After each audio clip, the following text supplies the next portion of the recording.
सूरत station city bus terminal का उद्घाटन गृह राज्य मंत्री हर्ष संघवी ने किया।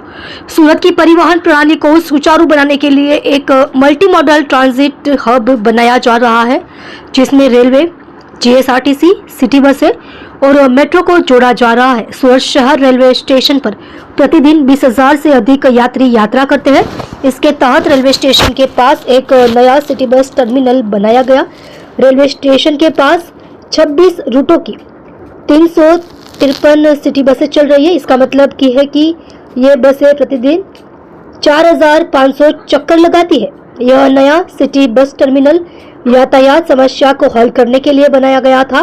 यह टर्मिनल सुबह 4 बजे से काम करना शुरू कर देगा और रात 12 बजे तक चालू रहेगा। आप देख रहे हो AK24 न्यूज संपादक वेद प्रकाश पांडे के साथ। સૌથી ઝડપથી વિકસતું શહેર તરીકે ઓળખાય છે।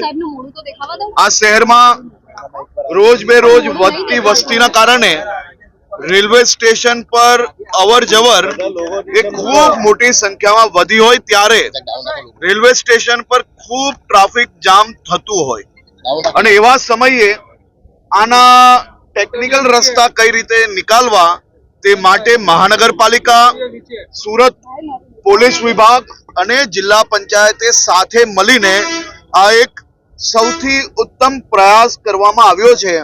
જે રેલવે સ્ટેશનની બહાર સિટી બસો ઊભી રહેતી હતી તેના કારણે ત્યાં જે ટ્રાફિક જે વધતું હતું એ ટ્રાફિકના નિરાકરણ માટે જિલ્લા પંચાયતની આ જગ્યા જે આશરે 4505,000 વાર જગ્યામાં હાલમાં આ નવું સિટી બસ ટર્મિનલ બનાવવામાં આવ્યું છે, જેના માધ્યમથી રેલવે સ્ટેશનની બહાર આપણે જે રોડ જોયો છે, જે રોડ પર ખૂબ ટ્રાફિક થતું હતું એ બધી જ બસો અહીંયા ટ્રાન્સફર કરવામાં આવી છે।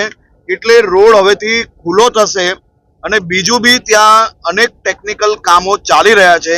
આવનારા દિવસોમાં એ કામગીરી બી કરવામાં આવશે, જેથી લોકોનો ટ્રેન પકડવામાં જે ક્યાંક મોડું વહેલું થતું હોય તો એવું ના થાય અને સમયસર એ લોકો રેલવે સ્ટેશન પહોંચી શકે તે માટે આ વ્યવસ્થાઓ કરવામાં આવી રહી છે। બીજું કે ડેલીના હજારો વાહનો જેનું પેટ્રોલ ડીઝલ આના કારણે ખૂબ મોટા પ્રમાણમાં બચશે, જે શહેર માટે આપણી ઇકોનોમી માટે ખૂબ જ ઉપયોગી છે।